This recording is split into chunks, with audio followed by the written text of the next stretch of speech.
اسيس ايه الشياكه دي؟ ده العادي. بس ما تحرجنيش، ما تحرجنيش اكتر من بس انت كده. عرفت منين اليونيفورم؟ انا لبست اسود كده بالصدفه. في حاجه بالروح دي هللويا. حاجه بالروح. في ارشاد بيجي كده. بس انا ملاحظ انك يعني روش. عارف كلمه روش اللي بنقولها دي؟ طبعا انا قديم شويه بروش دي. يعني موديل بيقولوا السبعينات والثمانينات. بس مش عارف بيقولوا ايه دلوقتي على روش دي اللي هو يعني كول برضو بقت كول. قديمه، ما اعرفش بقى ما اعرفش الجيل بيقولوا ايه الزي ده دلوقتي. بيقول ايه دلوقتي. بس لا انا على طبيعتي، يعني الاسس عاده طبعا ليها فورمات معينه. انا حاسس ان لا، انا ماي سيلف، لبسي في كلامي في عيشتي طبيعي، عادي. عيش طبيعي. طبيعي. بس على فكره ده بيوصل، مش هقول لك بس للشباب، بيوصل للناس الطبيعيه حتى اللي بيبقوا مقولبين الاسس وكده في حته المنشيه دي. بيبقى لما بيلاقوا حد انسان بسيط وطبيعي والناس بيفرق. بتحب تحطك في القالب ده. بس جدا. انا بحاول ابقى سامح. ما يعني انا بطبيعتي زي ما انا وبطريقتي والدنيا بتمشي. بس بتحس ان في قبول مختلف من بسبب الموضوع ده. يعني انا في رايي انت بتوصل للناس لو انت يور سيلف. حقيقي. بتوصل للناس. لو انت حبيت تحط نفسك في حاجه مش انت، سواء في اللبس، في الكلام، في طريقه الوعظ، في الخروجات، في الاكل، في اي حاجه، الناس لذيذ، بس في حاجه واقفه، في حاجه معطله الدنيا. واعتقد ان كل ما بتبقى نفسك كل ما بتوصل للناس، والناس بتحس انك جينيوين حقيقي. اتقابلت مع مشكله قبل كده انه حد حس ايه ده، لا مش ده القسيس اللي احنا عايزين نشوفه بالمنظر ده؟ بص، يعني طبعا في مجتمعنا مش بيقولوا لك في وشك، يعني هيجي يقول لك في وشك.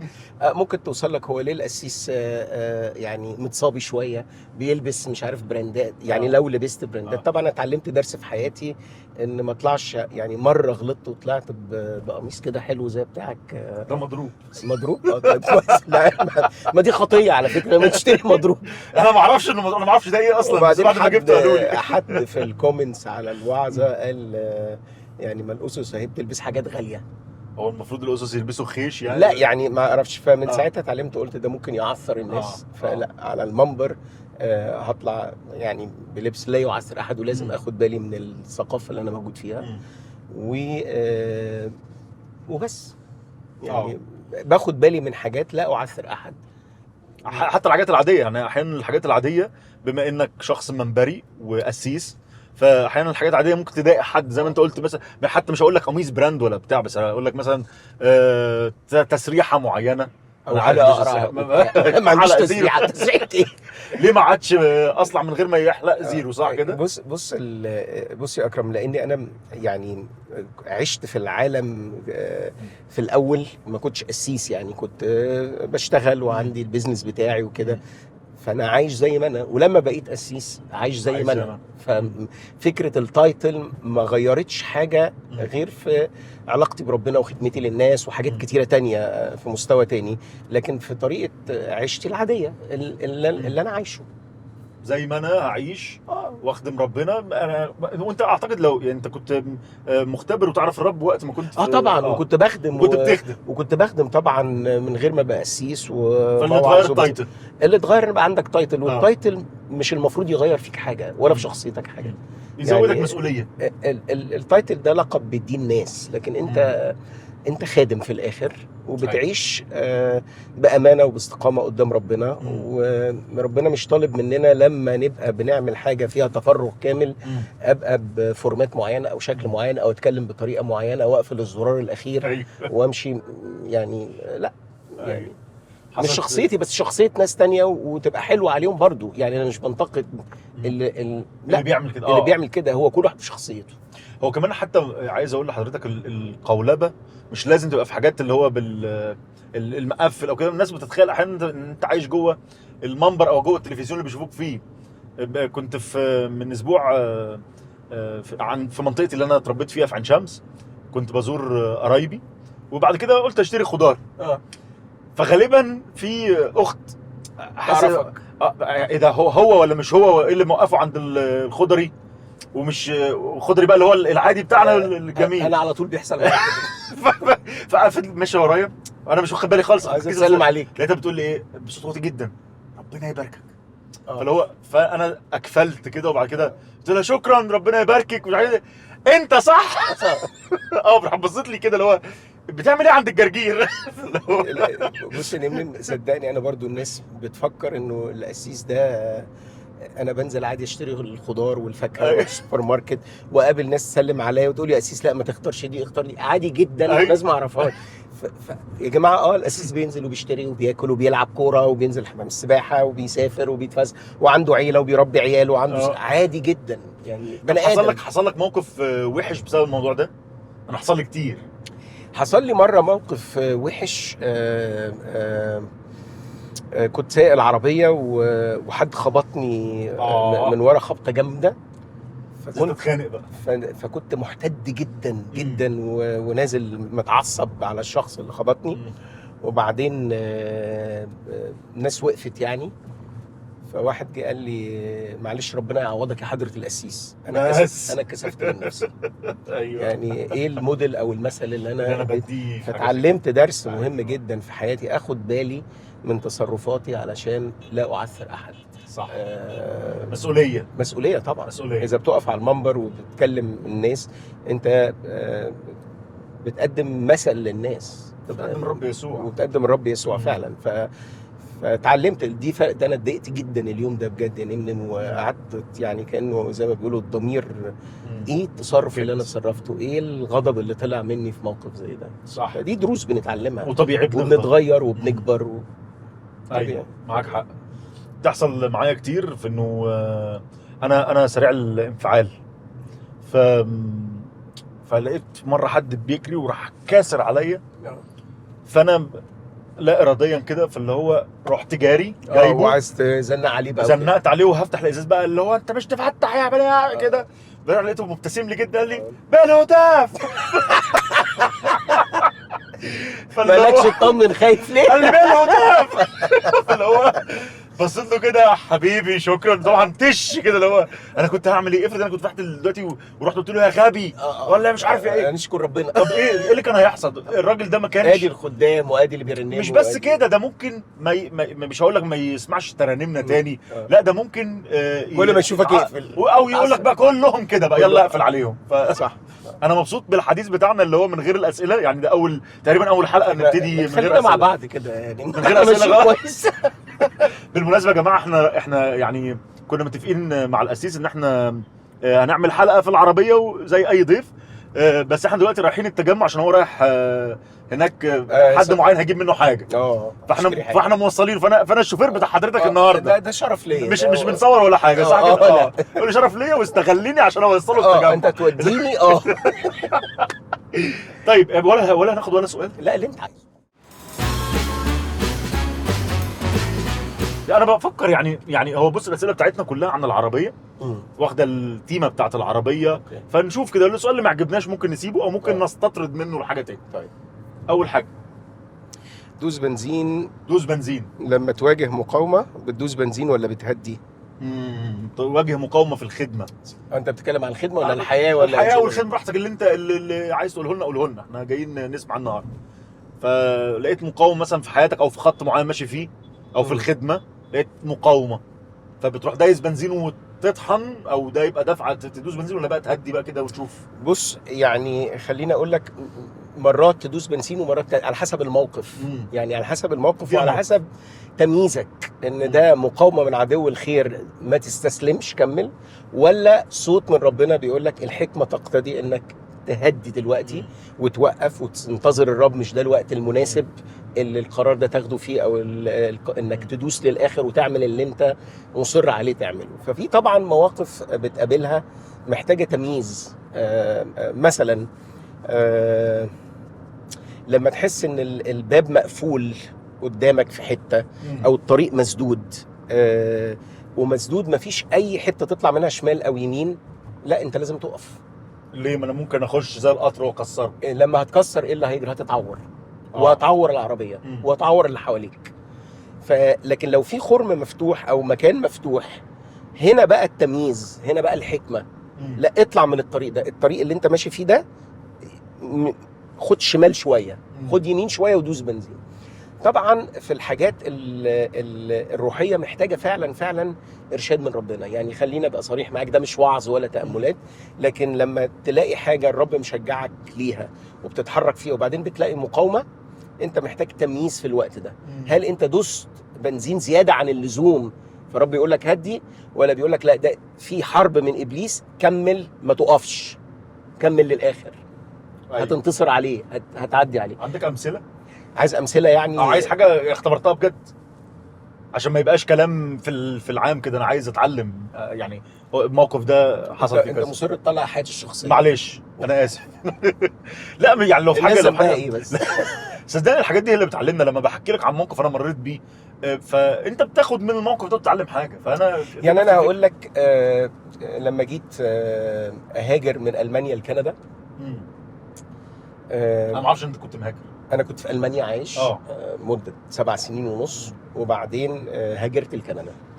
في الوقت اللي هو الترانزيشن ده، ان انا اروح ولا ما اروحش، اجري في الاجراءات بسرعه ولا بطأ بسرعه، كان عندي تحدي انه لا انا عايز اجري بسرعه في الموضوع ده، اجري بسرعه.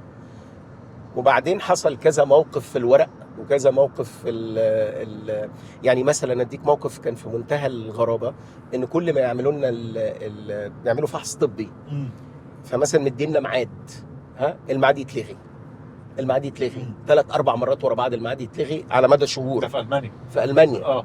تخيل، ما ده السفاره الكنديه بتبعت لنا الناس، فالميعاد يتلغي او يتاجل او حاجه زي كده. فبقول له يا رب يبقى انت مش عايزنا نروح كندا. بعدين اكتشفت لا، ان ده من ربنا، ان انا رايح كندا دي خطوه الهيه، ربنا عايزني اروح كندا. فرحت متواصل بالسفاره وعامل شكوى، وعامل شكوى في الدكاتره. عرفت منين بقى ان ده الرب عايزك هناك؟ لانه في قبل ما اقدم الورق لكندا كان في تاكيد جوايا ان انا من يعني مش عايز اقول حاجات برضو يمكن مش كل الناس تؤمن بيها. كان جات لي رساله واضحه من شخص ما يعرفنيش خالص، صلى معايا وقال لي انك هتسيب المانيا وهتروح بلد بعيده جدا، والبلد دي ربنا هيديك فيها وطأة القدم هناك، والعلامه ان البلد دي عايزك فيها هناك انك اول اسبوع هتروح هتلاقيه بيدعوك توعظ. وانا ما كنتش قسيس اصلا، بس كنت بخدم في المانيا. حصل بحذافيره قبل، يعني كل دي واحده. الحاجه الثانيه ان انا ونيفين لما كنا بنصلي مستريحين جدا، في سلام غير عادي. الاوراق احنا ما تعبناش فيها في حاجه. الناس اصحابنا في كندا قدموا لنا، انا حتى ما عملتش ولا ورق. انا كل دوري اروح السفاره اعمل انترفيو واعمل الكشف الطبي، ما عملتش اي حاجه. فحس ان ربنا من جوانا مريحنا. وكان قرار مصليين له كتير قوي. بعدين في بقى معوقات عماله تتاجل الكشف الطبي ده خد حوالي 9 شهور عشان نعمله. فدوست بنزين بقى، قلت لا انا هبعت للسفاره وانا هشتكي الدكاتره السنترز اللي هم تبعهم سنترز معين.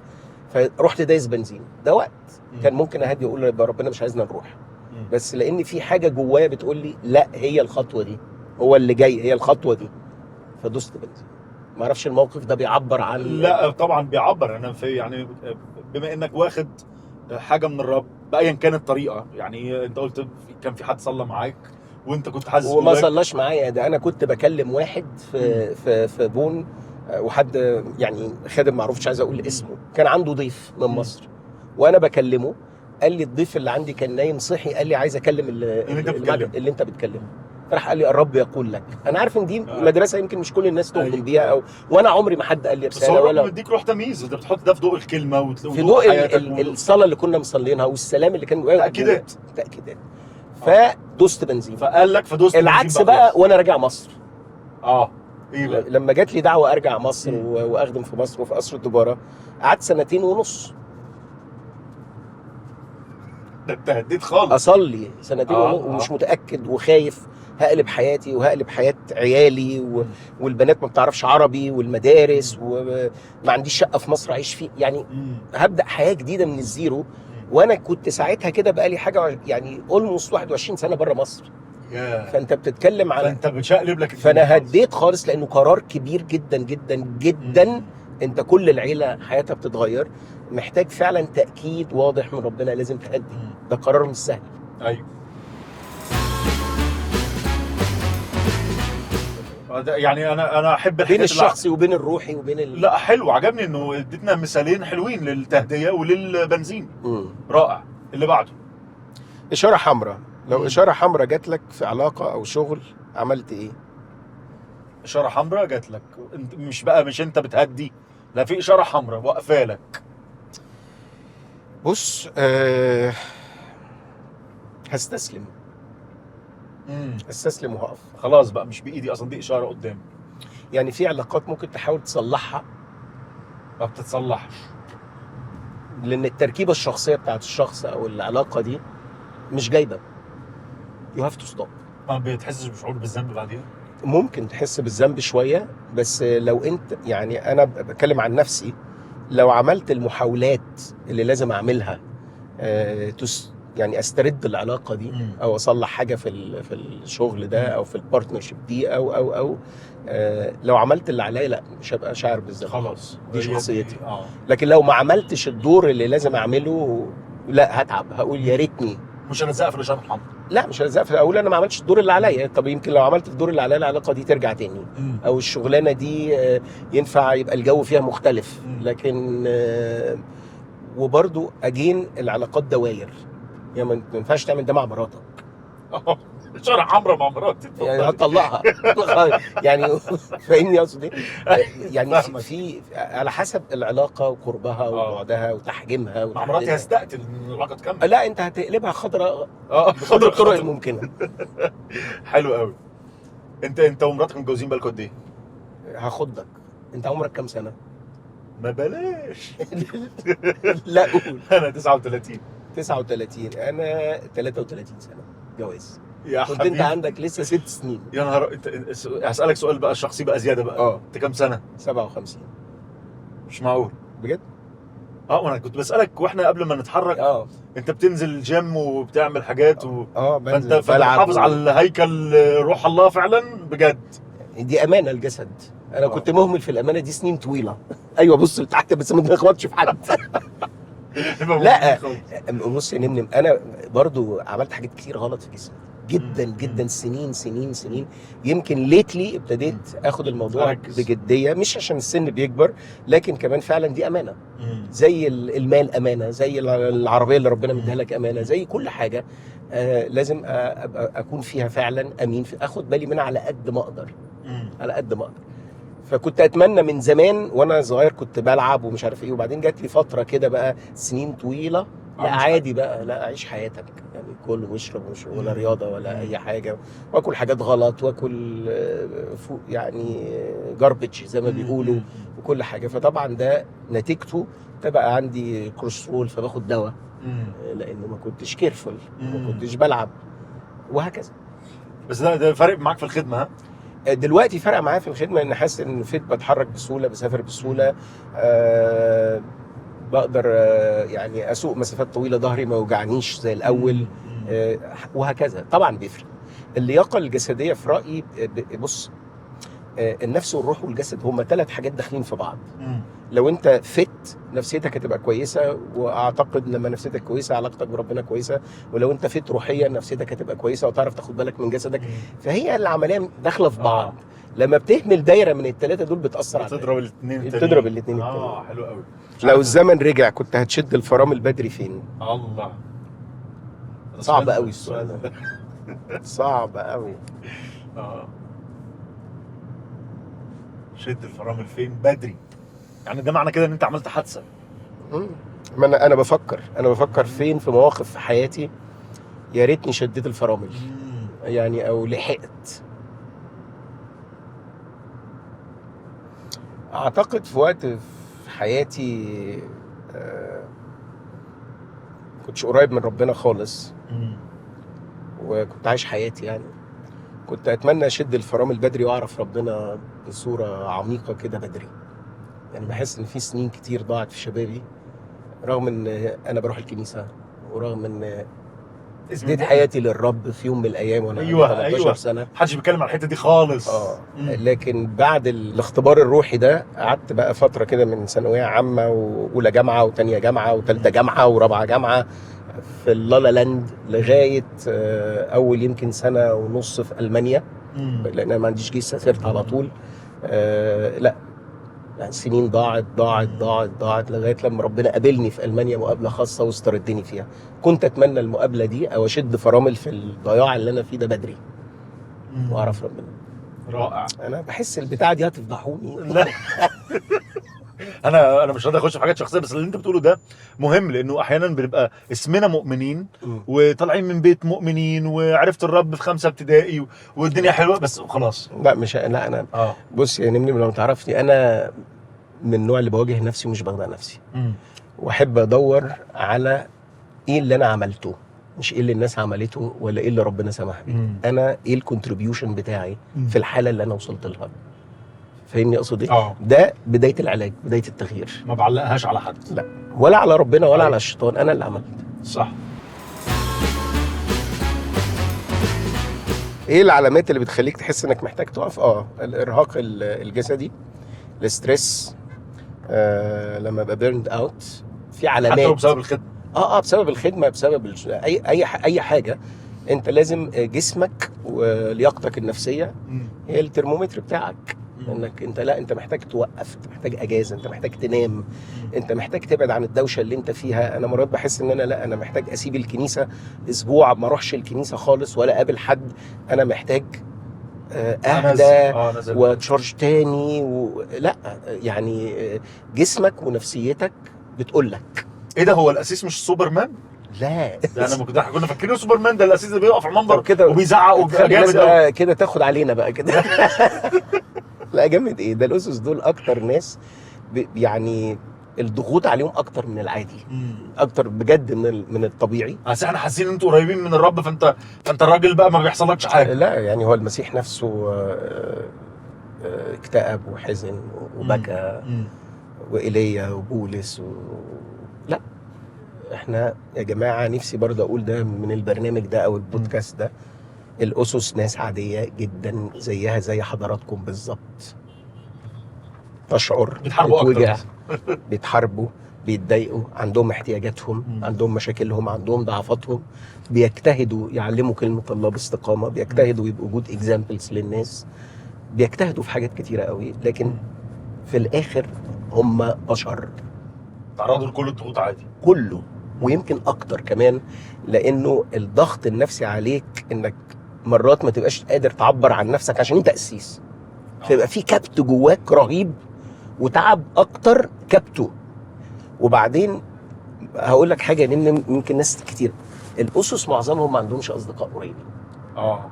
معظمهم. ليه بقى؟ ليه؟ الناس حطاك في القارب ده انك انت تخدم حياتهم وتساعدهم، تقدرش تشارك ضعفاتك لا هم يتعثروا. طب انا بكلمك كلام عميق جدا. انا بحس طبعا بجزء عبيط كده، بس بقى مجرد اني برنم.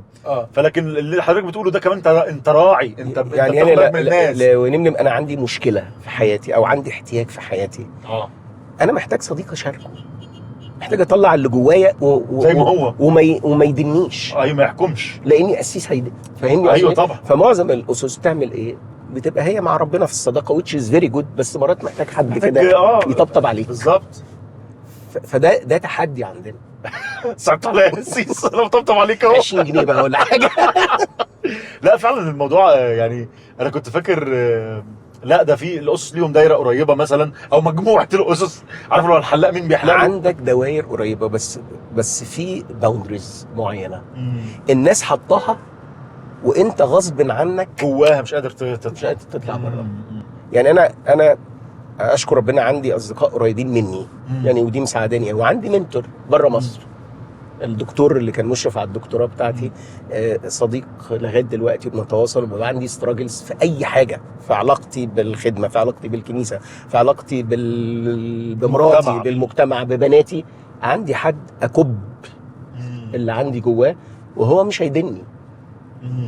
فاهمني؟ لما اقول له مشاعري، انا متغاظ من كذا، انا متضايق من كذا، انا حاسس انه في اجنده هنا، في مش عارف ايه هنا، في ايه، بيسالني اسئله وبيطلع اللي جوايا، مش بس مجرد بيسمعني، بيحاول يساعدني افكر بطريقه تانية، فبستريح.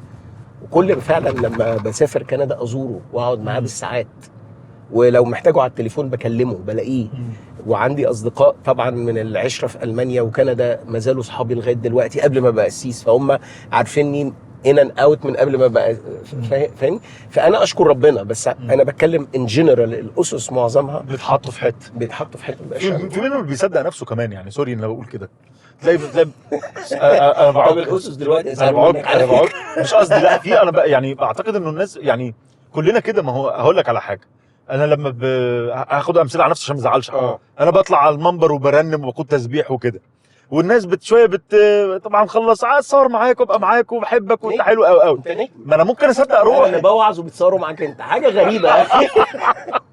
فاتصور معاك وبعد كده اصدق روحي. ففي يعني انت كحد مريض ممكن تصدق روحك انا جامد، ممكن تخدع نفسك.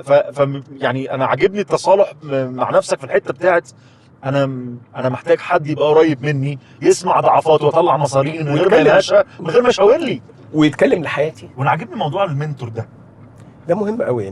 بص انا بقول ان دكتور اندرو ايرفاين ده لعب في حياتي دور لن انساه، واشكر هو بيكبر طبعا دلوقتي سنه داخل في 81 يا حبيبي، لكن اشكر ربنا ان حط شخصيه زي دي في حياتي، يتكلم لحياتي، يعلمني افكر بطريقه مختلفه، يعلمني اكون نفسي، يعلمني ازاي اكون فعلا امين في اللي بعمله لربنا، وابص على نفسي مش من معانين الناس شايفاني قسيس، ابص على نفسي من عينين ربنا ومن الجمال والشخصيه اللي ربنا عملها فيا حتى لو مش عاجبه الناس. فاهمني اقصد ايه؟ فانا بشكر ربنا على دي.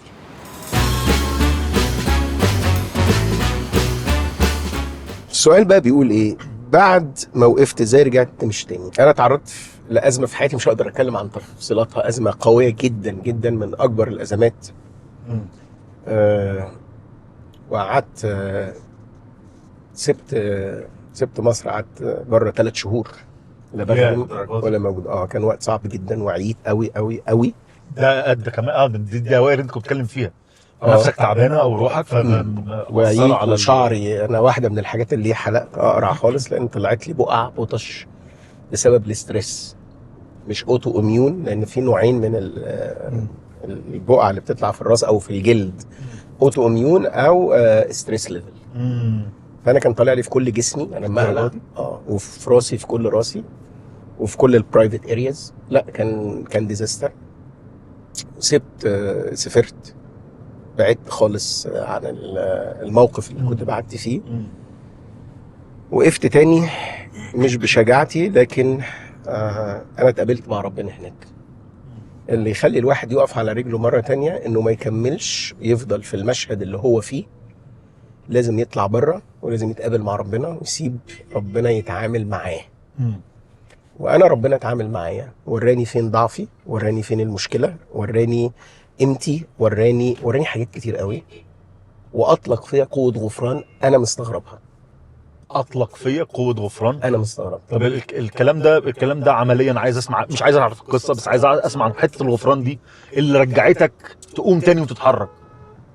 هو مشهد انا مش بشوف كتير يعني، لكن هو مشهد شفت حياتي وقد ايه ربنا غفر لي. شفت انا المحطات اللي يمكن عملت فيها نفس الاخطاء اللي الناس عملتها فيا، وازاي ربنا غفر لي. وده اختبار، ده ما اقدرش اقول لك دي لا جدعنه مني ولا شطاره ولا انا روحي خالص. هو الاختلاء بربنا في الوقت الصعب ده، وحتى بعدت يعني سبت البنات ونيفي كله بقيت لوحدي مع نفسي. المشهد ده وانا قاعد ببكي قدام ربنا، قال لي انت بالدين، وانت افتكر بقى في حياتك سنه كذا، افتكر في حياتك سنه كذا، وانا اطلق. الغريب اللي بتقوله، لانه عاده بنبقى متخيلين لما هقعد مع الرب هيشفي اعماقي وهيتعامل مع دواخلي ويطبطب عليا ويقول لي ما تزعلش منهم. لا انا مش انا مش لكن ده ما حصلكش، انه بيقول لك انت شوف انت عملت ايه. وانا يعني اقدر اقول النهارده بعد ما طلعت من الموقف واتشفيت اتشفيت تماما ولا في لسه حتت؟ لا اتشفيت تماما. تماما، وبحب تماما، وعارف ان اللي حصل معايا ده معجزه مش سهله، لكن ده ربنا، دي ايد ربنا. لما رجعت دلوقتي خلاص نورمال، ولا كأن في حاجه حصلت. يعني انا بالنسبه لي كأن ربنا اداني ميموري جديده، بس اتعلمت اميز، وطلعت من الدرس ده بحكمه. وطلعت بحاجات كتيره، دروس انا كاتبها عندي في الاجنده.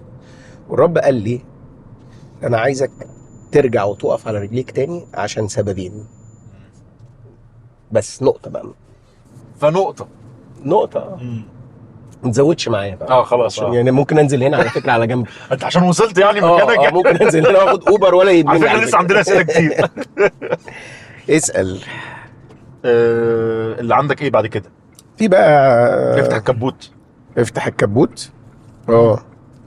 في واحده افتح الكبوت. دي اللي في ايدي. هل ينفع الناس تشوف الضعف اللي جواك؟ اكيد مش في العموم، يعني مش هطلع بقى ضعف يطلع على المنبر واقول انا عندي مشكله كذا، بس يعني هل بتسمح ده؟ احنا كنا بنقول حاجه يعني انا هقول يعني في دايره البيت لازم يبقوا عارفين ضعفك ولازم تعبر عن مشاعرك. ما ينفعش تلبس ماسك في العلاقه في البيت. ولازم البارتنر بتاعك او شريك حياتك يدخل العالم بتاعك عشان يعرف يفهم ليه الرياكشنز اللي فيها ضعف وحاجات زي كده. ما ينفعش تعيش معاه بالشكل ده. لازم تبقى صريح عشان يقدر يساعدك ويقف جنبك وهكذا. بناتك سنهم قد ايه؟ انا عندي البنت الكبيره 32 متجوزه وعندها بيبي. الله، ايه ده انت جده دلوقتي؟ وعندي الصغيره 21 ونص لسه مخلصه جامعه. رائع. بس نشوف الضعف اللي جواك. اكيد مراتك، اكيد عيلتك، اكيد المنتور بتاعك، اكيد القريبين، الاصدقاء القريبين منك جدا، عشان تبقى على طبيعتك. يمكن بقى في حاجات الحكمه بالنسبه للعامه. لو انت خادم، لو انت متفرغ، لو انت الناس بتبص لك اب تو، لازم تبقى عارف تبقى صادق لكن تبقى عارف بتقول ايه وما بتقولش ايه، علشان ابليس ما يستخدمش الحاجات دي يشوه صورة الله او صورة الكنيسة او الخدمة او كده. لكن لازم تبقى حقيقي. مش معناه ان انا ابقى اطلع كل حاجة، لكن تبقى انسان حقيقي. يعني لو حاجة مش من حقيقتك ما تقولهاش. يعني ما تديش صورة مش حقيقتك. ما تديش صورة مش حقيقتك. الصمت والسكوت اتس اوكي. فاهمني اقصد ايه؟ دي صورة مش حقيقتك، تسكت طبعا. لو ده حكمة. وبلاش ترسم للناس صورة. يعني بلاش لو الصورة الوحشة لو طلعت هتأثر على الناس، بلاش تديهم العكس صورة حلوة. فهمت. بس فهمني عايز اقول ايه؟ ساكت. شوية فهمت. لكن لازم ما تعيش بقناعة. ما تلبس ماسك يدي الناس صورة عنك انك وانك وانك وانك، ودي مش حقيقتك. خلاص. لكن مشاركة الضعف بتفتح الكبوت لمين؟ للدوائر القريبة. انا عايز انزل هنا عند بعد القعدة دي محتاج دواء. جيب الدواء بس ما بتاخرش عليا، لسه عندنا اسئلة كتير. طيب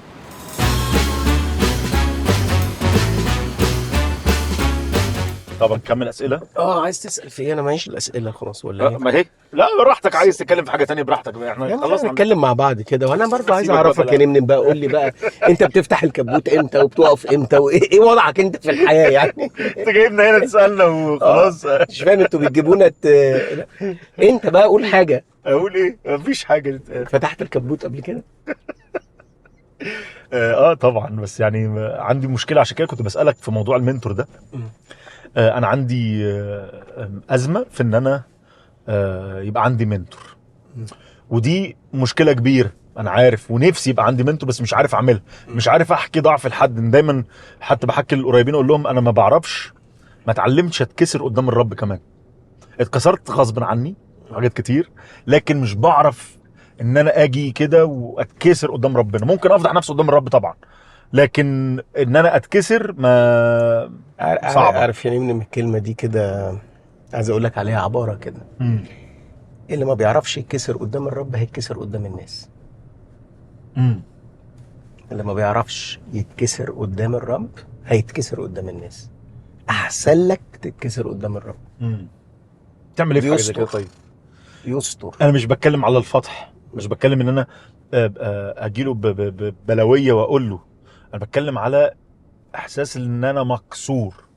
ما مش حتى في تفكيري عن الله دايما بفكر في الله القوي الجبار ذو السلطان. صوتك بقى كده.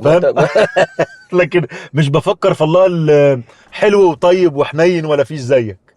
مش بعرف افكر فيه كده. ممكن يبقى عيب تربيه، ما بص، عارف في موضوع المنتورنج طبعا في كذا مشكله فيها، ما اعرفش انهي مشكله تمسك، لكن في الثقه في الناس او الثقه في القريبين اللي انت ينفع تحكي معاهم ضعفاتك الحاجه التانية اللي هي مشكله برضو بيا انا، هو انا خايف على شكلي قوي. الناس هتقول او اصحابي القريبين دول ولا المنتور بتاعي هيفكر فيا ازاي لا، بعد عندي ما اصحابي القعده قريبين بيشوفوا كل حاجه، مش بتكلم على اصحابي. انا نفسي يبقى لي كبير، عارف لما اروح للقسيس سامح اقول له بص الواد ده انا مش نازل لي منظور وبغيران منه ونتكلم. ما تيجي تقول لي غيران من مين يا حبيبي؟ قول لي. فاهمني اقصد ايه؟ فدي اللي عندي فيها مشكله، لكن عندي اصدقاء قريبين دول انا عايز اقول لك يعني لما بتعبر عن مشاعرك، المشاعر مش خطيه. المشاعر عباره عن مرايه للي بيحصل جواك، نتيجه موقف معين، شخص معين شفته، ذكرى معينه، فيا اما بتتوتر يا اما بتفرح يا اما بتحزن يا اما بتغضب يا اما بتغير يا اما، فاهم اقصد ايه؟ فالمشاعر مش خطيه، المشاعر دي بتقول ايه اللي بيجرى جواك، فحلو انك تطلعها وحد يساعدك تفكر بطريقه تانية عشان المشاعر دي تتغير. ف ما اعرفش بقول لك ليه الكلام ده، بس ما ده انا واحده من الحاجات اللي عجبتني النهارده في حديثنا، موضوع انت بتقول الرب اكرمني اندرو، اسمه اندرو ايرفاين، يا دكتور اندرو ايرفاين. دكتور اندرو. ما تقعدش بقى تعمل سيرش عليه والراجل وكده. لا مش هعمل، خلاص ما انت تقول له سامح حنا، قول لي اخبار سامح حنا ايه وكده. تبقى مصيبه لو طلع عليه اخبار. وسمعتها من كذا حد، وماجد عندنا يقول لك اللي ملوش كبير يشيله كبير، وبيقصد هنا ان يبقى لك حد كبير ترجع له. طبعا في الحاجات، لانه مش طبعا. اكيد نظرتك مش صائبه وحكمك مش صائب، حتى لو انت انسان روحي كويس في كل الامور. وكمان في مش بس يبقى منتور، لكن كمان برضو في قاده روحيين اللي عايشين معاهم في الحياه هنا في مصر. يعني برضو انا بريفليج ان برضو القسيس سامح موريس جزء من حياتنا وخدمتنا والتوجيهات اللي بيديها لنا والملاحظات بتاعته، برضو دي نوع من المنتورنج، ديفرنت ستوري يعني. لكن في قاده روحيين عايشين معاك ديلي لايف، اديهم الحق اتكلموا لحياتك، وخصوصا لما يكونوا واحد زي مثلا القسيس سامح موريس. فاهمني اقصد ايه؟ فاهمك. فبرضو مش لازم يكون حد بعيد او حد مش في الجو بتاعك، لا هتلاقي ناس قريبين منك، قادة روحيين في الخدمة معاك او في البلد او في الكنيسة اللي بتحضرها، تقدر تثق فيهم وحسب ارتياحك. واعتقد هي محتاجه ستابس، يعني هي خطوه اولى صغيره في خطوه اكبر. طبعا والدنيا بتمشي كده. للامانه اقول لك انا اتعلمتها في كليه اللاهوت، يعني دي مش حاجه انا يعني انا اخترت اعمل كده، لا طبعا احنا كان في كليه اللاهوت، انا درست في كندا في اللاهوت، فكان لازم يبقى عندك منتور جوه الكليه، ده جزء من البروجرام يعني. واتبع معاه، ولما بنروح الفيلد اديوكيشن بنبقى بنتعين في كنايس واحنا في سنه ثالثه نخدم، بتقعد مع منتور تقول له الكنيسه عامله ازاي والدنيا ماشيه ازاي، شعورك ايه ناحيه القسيس اللي بيدربك والشيوخ فاهم؟ فتعودنا على كده، فخلاص بقى. وهو ده اللي كان معايا من ايام الماجستير وكمل معايا للدكتوراه. انت محظوظ جدا يا اسيس. فهو علموها لنا في الكليه انك ما ينفعش تبقى خادم وتكمل وما يبقاش في حد فوق دماغك وبتحكم معاه. فهي ابتدت من زمان قوي، مش حاجه وكانت جزء من برنامج اتعلمناه. طب وبتقبل التقويم ازاي؟ مع تقويم موجع ومخجل. هي دي بقى مهاره المنتور. ازاي يقول لك الحق بالحب. ازاي يقول لك يقومك ازاي من غير ما يدينك فما تتوجعش، وازاي يغلف ده بقبول وحب وايجابيه انه انت هتتغير في الحته دي. اصل انت لو لقيت في عينيه نظره مش قد كده انت هتتدمر طبعا، ومش هتروح له تاني. مش هتتدمر، مش هتروح حد اصلا. للامانه مش هتروح له تاني. فهي دي مهاره مهمه قوي، ازاي تقول الحق، وازاي تقوم، وازاي تتكلم على الحتت الويك والضعيفه واللي ممكن تكون محرجه جدا بطريقه مليانه حب وتشجيع وقبول. القبول يا جماعه بيفرق قوي. لما يعني تيجي تقول لي يا نمنم انا عملت كذا وكذا وكذا وكذا وكذا، واخدك في حضني من قبل ما اتكلم، انت خلاص هديت، انا مقبول، انت مقبول ريجاردلس. وده اللي ربنا بيعمله معانا حقيقي. ربنا مش بيزعل مننا، الكلمه المشهوره دي، ربنا بيزعل علينا، بس عارف لما بتروح له، زي لما بروح له كده بعبلي بيحضني زي الابن الضال، حضنه اول حاجه. ولد موضب لسته يقولها له علشان يجمل صورته، وانا هرجع واشتغل عندك وتمام التمام. خليه في حضنه. فدي مهاره طبعا بتفرق قوي قوي قوي يا نمنم في الشخص اللي انت بتتكلم معاه. طبعا انا اعتقد مشكله الانسان، مشكله المؤمنين في القضيه بتاعت ان انا افتح الكبوت واقول اللي جوايا، القبول. انك قابلني زي ما انا، انك بتحبني زي وعندك ثقه فيا. سمعت وعظه قريب، كان عندنا واحد بيخدم في الكنيسه، خواجه اسمه دكتور ويلسون، هو كان قريب في الكنيسه يعني، كان بيوعظ وعظه عن the power of one. the power of one. اتكلم ازاي ربنا بيشوف البوتنشال اللي في الواحد رغم شخصيته ورغم ضعفاته ويطلع منه احسن حاجه. احنا محتاجين ناس تبص لنا كده زي ما ربنا بيبص لنا، ما يبصش على الضعف بتاعي، لكن يبص على اللي ممكن يطلع مني في احلى صوره. فحكى حكايه ازاي بيلي جريهام جه للمسيح من يعني ذا باور اوف وان. مودي بتاع مش عارف سنه كام ده زمان، ازاي جه للمسيح، واحد جابه للمسيح وهو جاب واحد للمسيح وده جاب واحد لغايه واحد من السلسله دي جاب بيلي جريهام، اعظم كارز شاف فيه البوتنشال. فاهم اقصد يعني؟ فاحنا محتاجين الناس تشوفنا كده ونبص على بعض كده، وده درس مهم قوي. ازاي ادرب نفسي، ده تدريب، ابص على نمنم على الامكانيات الحلوه اللي ربنا حطها فيه، وما خليش ضعفاته اللي بيشاركني بيها تبقى هي نظرتي ليه، لكن نظرتي للي ربنا عايز يعمله بيه، فاعرف اقبله واحتضنه. دي مهاره وعمق روحي وتدريب مستوى تاني. ولازم تقول لنفسك هو انا النهارده واقف هنا ليه؟ انا واقف في الحته، انت واقف في الحته اللي بتخدم فيها في البيت. ناس وقفت وراك، ناس امنت بيك، كانوا شايفينك بيرفكت؟ لا. كانوا شايفين فيك كل حاجه يا الهولي اللي ما حصلش؟ لا. بس شافوا البوتنشال اللي ربنا حطه فيك، وقفوا وراك وقبلوك وشجعوك وسندوك، وما تعاملوش معاك من ضعفك، عاملوا معاك من اللي ربنا حطه فيك. فده تدريب. انا دايما بقول لنفسي، وانا لولا سلسله الناس اللي انفستت فيا وامنت وشافت حاجه، لولا الناس دي انا ما كنتش هبقى النهارده هنا. ناس كتيره، مش بس المنتور بتاعي، ناس كتيره في الكنيسه في كندا، وناس في المانيا ادتني فرصه، وناس في كندا ادتني فرصه، وفي مصر ادوني فرصه، وقصر الدباره والاسيس سامح. لو الناس دي شافوا بس الضعف بتاع سامح او تحديات شخصيته وتعاملوا معاه من هذا المنطلق، الحته دي النهارده ما كانتش الحته اللي ربنا حاططها فيا والدعوه اللي ربنا اتكلم بيها على حياتي كانت هتبقى موجوده. ربنا بيستخدمنا نمنم مع بعض. ايوه. بتبص في المرايه احيانا تشوف الماضي؟ هو انا اقول لك حاجه، انا في كل يوم في صلاتي في الخلوه بتاعتي انا لازم ارجع للماضي واشكر ربنا، لازم. ومواقف محدده، مش اشكرك على اللي فات، لا لا، انا بشكرك انا كنت في الموقف ده وانت سترت عليا، انا كنت في الموقف ده وباركتني جدا، انا كنت في الموقف ده وكنا بننهار. ده هقول لك حتى ايه، من وانا طفل عندي مواقف، من وانا مثلا في 6 ابتدائي و7 ابتدائي يعني اولى اعدادي والحاجات دي، عمال افتكرها واشكر ربنا عليها. ما ينفعش ما ارجعش للماضي. عارف اللي هو بارك يا نفس الرب، انا دي جزء من صلاتي وجزء من وقتي مع ربنا، افضل اشكر لاني مديون العمر كله، مش مديون باللي انا فيه النهارده، لا لا لا، اللي فات 6 ابتدائي. انا مديون بيسترداي والسنين اللي فاتت كلها. فلا، ده جزء اصيل من الخلوه بتاعتي. الله، جزء اصيل، ودايما ادخل بيه اقول يا رب انا ممتن صغير انا عن جميع الطافك.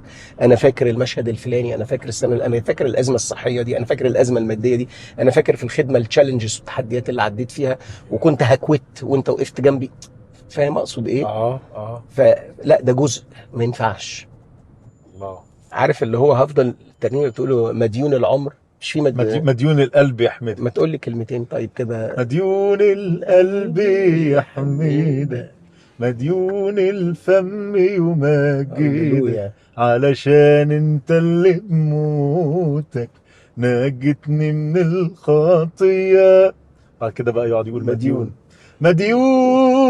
انا بقى الشخص ده، انا الشخص، انا مديون. انا مديون بكتير بكتير بكتير بياند اللي انت تتخيله في كل حاجه، على الليفل مش بس الروحي، على الليفل الاجتماعي، على مديون بالعيله اللي ربنا ادهاني، مديون بكل امكانيه نفسيه او روحيه او ماديه ربنا باركني، مديون لربنا باصحابي والناس اللي حاططهم في حياتي، الدايره الاوسع، مديون لربنا ان انا في كنيسه عندها مديون، انا مديون. دي الحقيقه. هو انا كواليفايد عشان ابقى هنا؟ لا، دي النعمه. دي النعمه. مش انا مش الخبير، انا مش القديس، مع ان انا مش القديس كواليفايد. حسب. حلو، انا مش كواليفايد. لا، انا مش كواليفايد. نعمه ربنا هي. انت لو شفت نفسك كواليفايد يعني تعرف انك مش كواليفايد، تبقى رحت خلاص. بس كله انت اللي مم. صنعت الثروه بقوتك، مم. انت اللي عملت الخدمه بمهاراتك.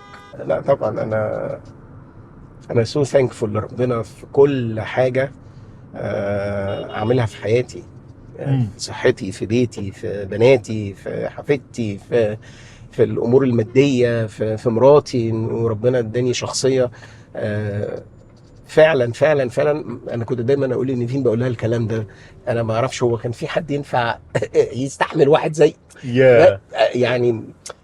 الزوجه ليها عامل كبير في الخدمه، ها؟ طبعا طبعا. هو انا ما رجعتش مصر إلا لما ربنا كلم نيفين. يا طبعا. اكلمك انت في الاول.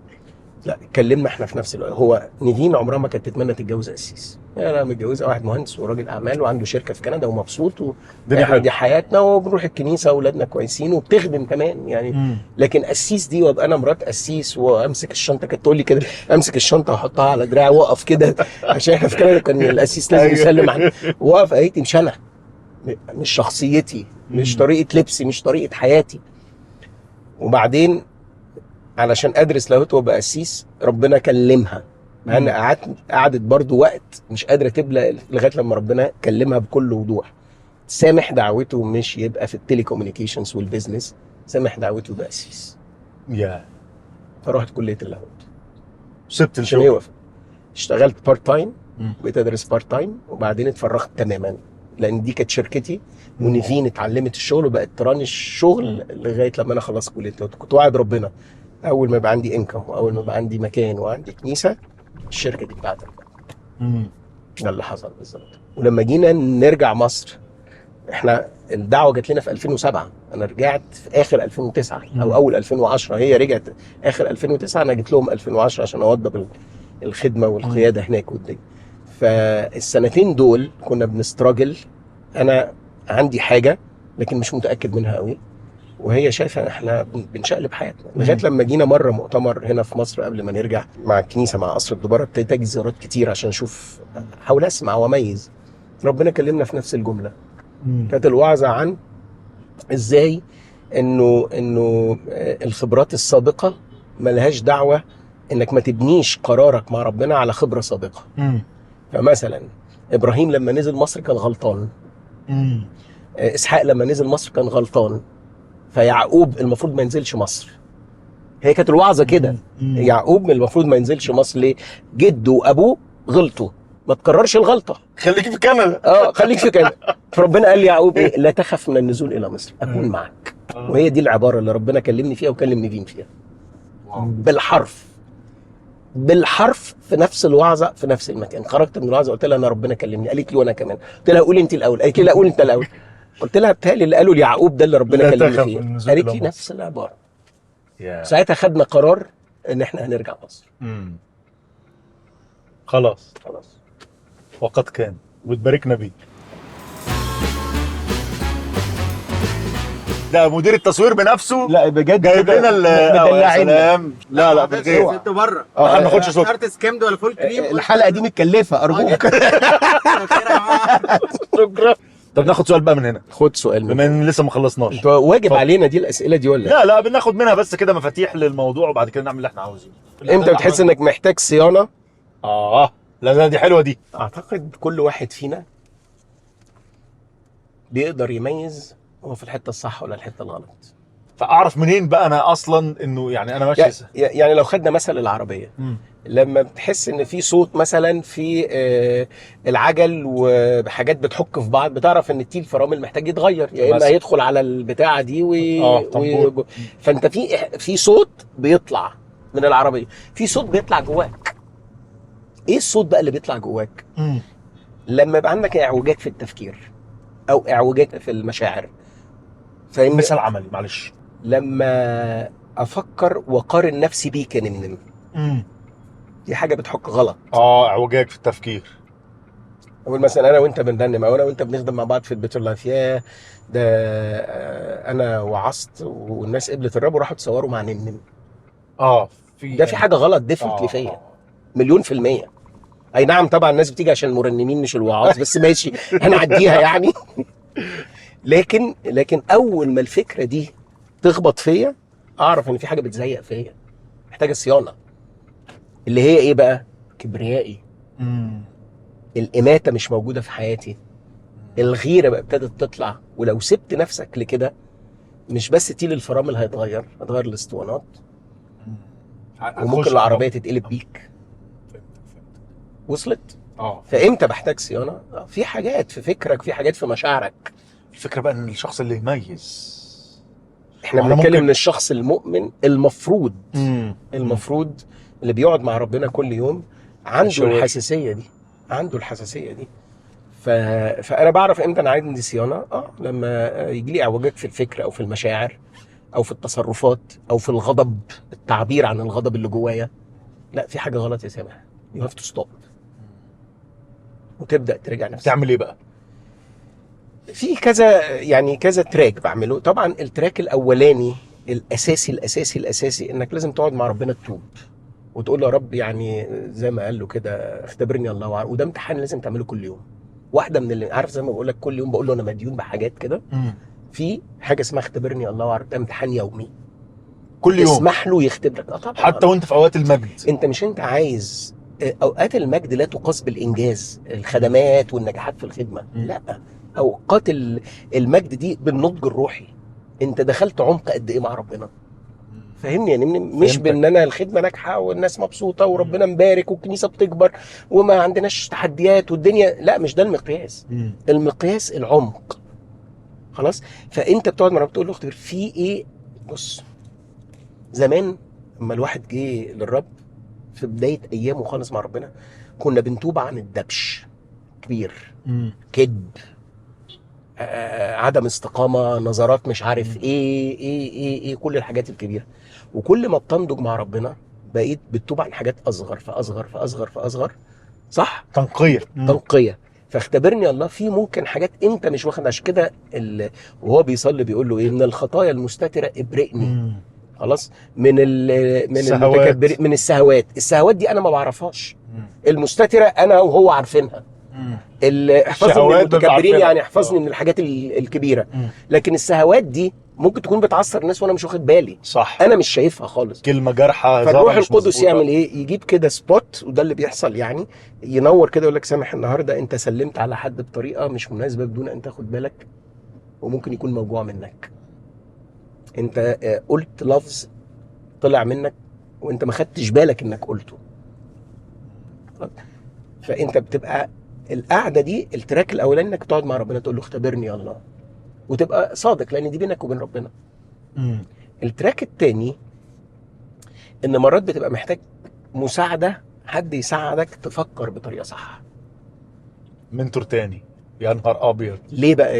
يعني مثلا لو انت عندك شعور، مثلا انت بتقول سولو وعندك ناس تانية بتقول سولو في الفريق، فلو حصل غيره، انت حسيت بغيره او حد حس بغيره، انت لازم حد يطلع اللي جواك. هو انت بتغير ليه؟ هي القضيه مش قضيه روحيه بس، هي فيها جزء كبير روحي. ربنا بيساعدك والروح القدس بيرشدك وبيكلمك وكده، لكن كمان محتاج حد يقول لك نمنم، انت ليه بتفكر بالطريقه دي؟ انت امكانيات وفلان او فلانه امكانيات، انت شخصيه وهو شخصيه، ربنا ادى كل واحد مقدار ما. فاهمني اقصد ايه؟ يساعدك تغير التفكير بتاعك في نفسك وتشوف قيمتك في عينين ربنا. فمرات اللي بيقولوا عليها مشوره او كونسلنج او منتورنج او اي اسم تسميه، بيساعد في المشوار الروحي كمان، مش بس نفس. لا طبعا بتساعد في المشوار الروحي كويس قوي. محتاج حد يساعدك في طريقه تفكيرك. نقطه مهمه. بصوا يا جماعه، عارف مشكله المؤمنين ايه؟ مشكله البشر، بس هي مشكله المؤمنين اكتر ايه؟ المايند سيت، تفكير. ليه؟ وده اللي بولس اتكلم عنه في روميا، على فكره، في روميا 12، تغيروا عن شكلكم بتجديد اذهانكم. السلوك يتغير ازاي؟ الاولويات تتغير ازاي، القرارات تتغير ازاي، وتبقى حسب مشيئه ربنا لما الذهن يتجدد. يتغير. احنا مشكلتنا ايه؟ احنا قبلنا الرب ومصدقين واتغسلنا بدم المسيح واسمائنا كتبت في سفر الحياه، بس عايشين بالمايند سيت بتاع العالم اللي كبرنا فيه. المنافسه، المقارنه، الانجاز هو النجاح، مش العمق، مش النضج الروحي. فاهمني اقصد ايه؟ فاهمك كويس. فببقى مؤمن، بس المعادلات اللي في ذهني محسوبه بناء على الثقافه اللي طلعت فيها او المتعارف عليه او المتفق عليه. هي فببقى تعبان، بعرف بقى اغير واقارن وادخل واحسد فاهمني اقصد ايه؟ واحتد كده. فهو تغيير الذهن، وتغيير الذهن بيجي برضه بطرق مختلفه. كلمه الله، عمل الروح القدس فينا، انك كمان تصدق. يعني المرأة السامرية اتغيرت ازاي؟ دايما بنتوعظ عن المرأة السامرية. المرأة السامرية اتغيرت. انت المرأة السامرية كان عندها ثقافة متعارف عليها اللي هي ايه؟ الامان في رجل او السعادة في رجل، والحاجة التانية ان الارتواء من البير.